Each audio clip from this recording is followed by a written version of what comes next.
Bonjour.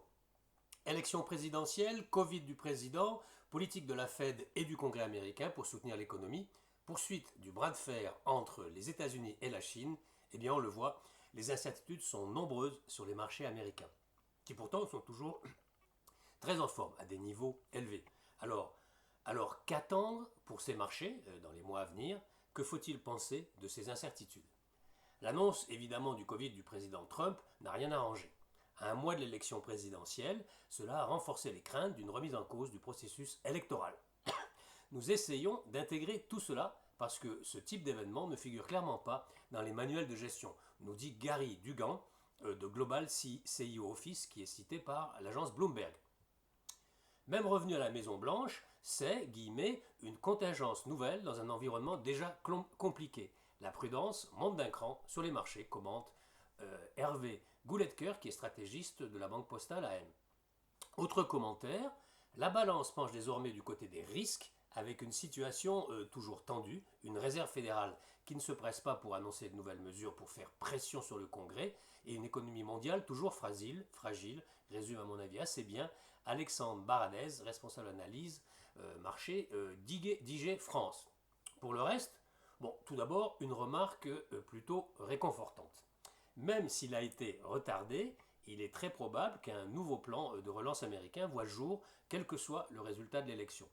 En attendant de nouvelles mesures, les ménages occidentaux ont une épargne considérable à déployer, ce qui va continuer à soutenir les dépenses en biens durables et en équipement de la maison, la construction immobilière, etc. Voilà ce que nous dit le Macro Corner de Dorval de septembre, rédigé par François-Xavier Chauchat, qui est membre du comité d'investissement de chez Dorval. Et d'ailleurs, Trump, à peine sorti de l'hôpital, a déclaré que les discussions avec les démocrates sur le plan d'aide seront suspendues jusqu'à l'élection présidentielle du 3 novembre. Car, bon, on s'en souvient, le climat politique américain n'est pas au beau fixe. Pugilat, cacophonie, débat houleux, le récent débat choc entre le président Donald Trump et son rival démocrate Joe Biden, vous en souvenez, a recueilli ce type de qualificatif dans la presse. De l'avis des observateurs, le premier débat télévisé n'a pas vraiment été à la hauteur de l'enjeu. Pour le marché, la perspective cauchemardesque est un résultat serré qui ouvre la porte à des démarches de contestation. L'incertitude s'installerait pour un temps et pourrait être accentuée par un ralentissement de l'activité économique pour cause de moins de soutien budgétaire, analyse Hervé Gouletker.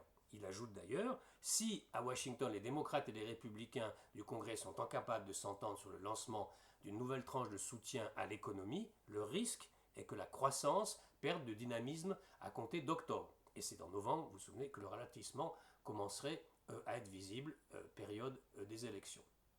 Alors, que peut-il se passer, quoi qu'il en soit, après ces élections? Selon Cornerstone Macro, qui est une société américaine de recherche indépendante, en cas de contrôle de la Maison-Blanche et des deux chambres par les démocrates, l'impact sur le marché serait négatif, notamment à cause de la hausse des impôts et de la réglementation sur des secteurs comme la santé, la finance ou l'énergie. En cas de contrôle de la Maison-Blanche et de la Chambre des représentants par les démocrates, l'impact serait marginalement positif pour Cornerstone, cette société de recherche indépendante. Et en cas de contrôle de la Maison-Blanche et du Sénat par les républicains, la Chambre restant démocrate, l'impact serait neutre. Alors, une autre incertitude qu'il faut évoquer dans cette vidéo sur les marchés américains, c'est la Fed. Guillemets, les publications économiques ont dans l'ensemble été satisfaisantes. Ça, c'est la bonne nouvelle. Lors de son audition devant le Congrès, Jérôme Powell, le président de la Fed, indiquait que la Fed avait fait tout ce qu'elle pouvait faire à ce stade et exhortait républicains et démocrates à trouver rapidement un accord sur un second plan de relance. Mais la perspective d'un statu quo de la Banque centrale, alors que la mise au point d'un nouveau plan patine, n'est pas vraiment très réjouissante, pensent les analystes de la financière de l'échiquier dans leur dernier macroscope.